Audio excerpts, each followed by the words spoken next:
ایک عورت نے حضرت عائشہ صدیقہ رضی اللہ تعالیٰ عنہ سے اپنے دل کی سختی کی شکایت کی۔ دوستو، تو آپ رضی اللہ تعالیٰ عنہ نے نصیحت فرمائی کہ تم موت کو کثرت سے یاد کیا کرو، تمہارا دل جو ہے اس طرح نرم ہو جائے گا۔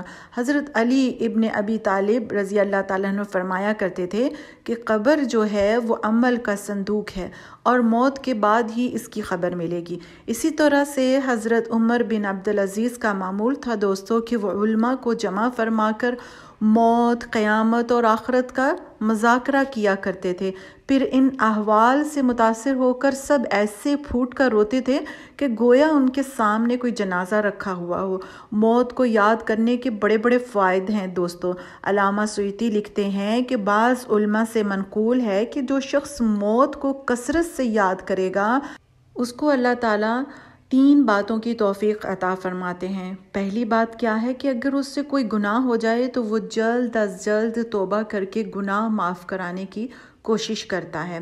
دوسرا فائدہ یہ ہے دوستوں کہ موت کو یاد کرنے والا حرص اور طمع میں کبھی مبتلا نہیں ہوتا، بلکہ جو کچھ بھی اسے میسر ہوتا ہے اسی پر راضی رہتا ہے، اور یہ قناعت اسے طبعی سکون اور دلی راحت عطا کرتی ہے دوستو، اور یہ سوچتا ہے کہ تھوڑی بہت جو زندگی ہے جس طرح بھی گزر جائے گزار لیں گے، زیادہ کی فکر سے کوئی فائدہ حاصل نہیں ہونے والا ہے۔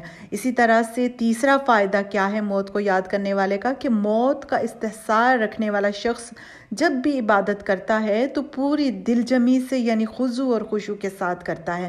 اس کی 2 وجوہات ہوتی ہیں دوستو۔ اول یہ کہ اسے خطرہ رہتا ہے کہ پتہ نہیں آئندہ اسے عبادت کا موقع ملے گا کہ نہیں، لہٰذا ابھی اسے جتنا اچھا بنا لیا جائے اپنی عبادت کو تو غنیمت ہے۔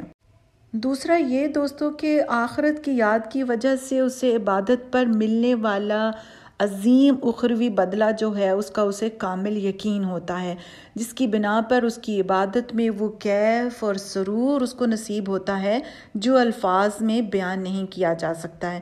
دوستو، احوال محشر، میزان عدل کا قیام، جزا اور سزا کا نفاذ، جنت اور جہنم کے احوال اور ان میں دخول کی تفصیل جو ہے اللہ نے قرآن پاک میں بیان فرمائی ہے۔ ان کا مذاق کے طور پر ذکر کرنا قرآن و حدیث میں بیان کردہ غیبی حقیقتوں کے مذاق کے مترادف ہے۔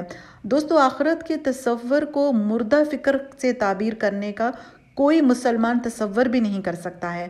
اللہ تعالیٰ کا ارشاد ہے سورہ عنکبوت آیت نمبر 64 میں فرماتے ہیں اللہ تعالیٰ، اور دنیا کی جو زندگی ہے تو صرف کھیل اور تماشا ہے، اور بے شک آخرت کا گھر ہی اصل زندگی ہے اگر وہ جانے تو۔ دوستو، اللہ تعالیٰ ہمیں موت کو یاد کرنے اور نیک اعمال کرنے کی توفیق عطا فرمائے۔